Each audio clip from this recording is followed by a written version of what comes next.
entering the corporate property of Huron. Enter Corp. Leave Corp.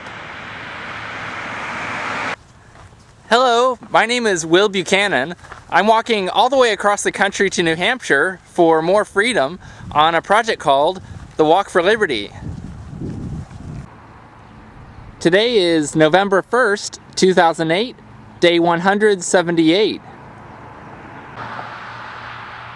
I'll be following Lake Erie all the way into New York State.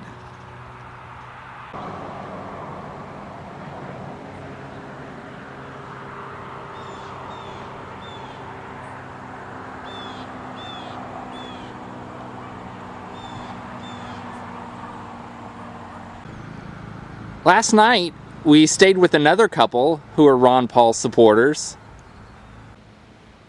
Their daughter had heard my call into Free Talk Live about the police encounter and got me in touch with them. They were very kind and generous people. The lady, whose name is Joyce, cooked us a wonderful vegetarian meal. And her husband, Harvey, took us and Jake on a golf cart tour of their property, as well as down to Lake Erie.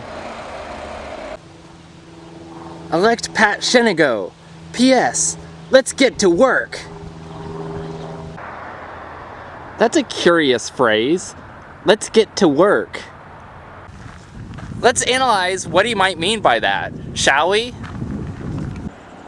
By saying, let's get to work, he almost certainly is referring to getting to work on something in the government. He might mean things like, let's get to work helping people in one way or another, or let's get to work improving the economy, or let's get to work creating jobs. And he probably has the best of intentions, thinking that if we can just work hard enough, government can improve or perhaps even fix all of those problems. Pat, poor Pat, you're so sorely misguided.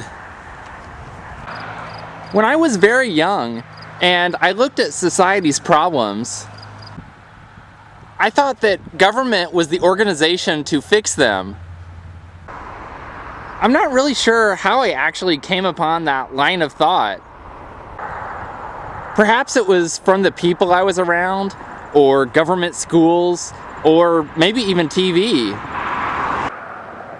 It's almost like I imbued government with some kind of mystical power in my mind, and that only it had the capability of solving anything that's wrong with society.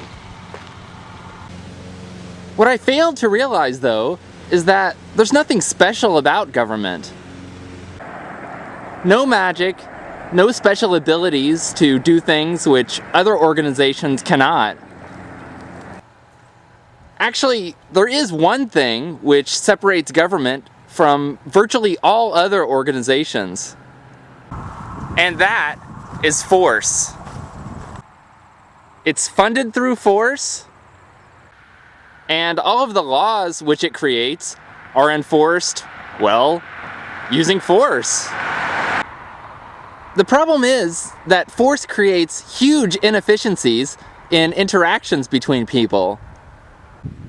People interact best and accomplish and produce the most when they do so on a voluntary basis. As an example, government cannot help the economy nor create jobs.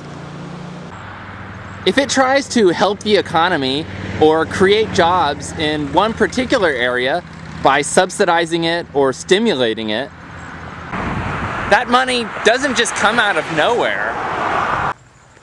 What's often overlooked is that the money came from taxes which the government has taken from people, thereby making them less well off. At best, it could have a neutral effect by favoring one area of the economy or group of people over another. However, due to the inefficiencies of the exchange, especially from the amount of bureaucrats that are employed to do it. It's actually a net loss to society and to the economy.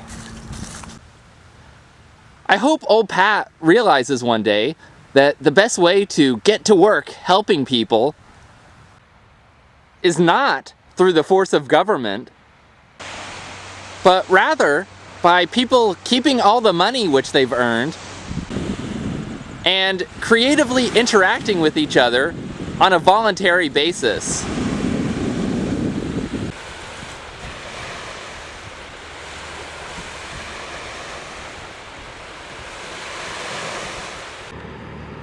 I walked 20.8 miles for Liberty today. Here are my GPS coordinates. If you appreciate what we're doing to spread the message of freedom on the Walk for Liberty, please consider helping to support us by visiting donate.walkforliberty.com. This is Will Buchanan, signing off.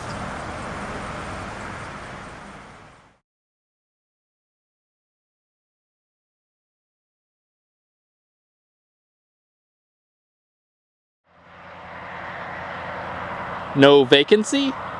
Free kitten. Dynagard for all your gas pump protection needs.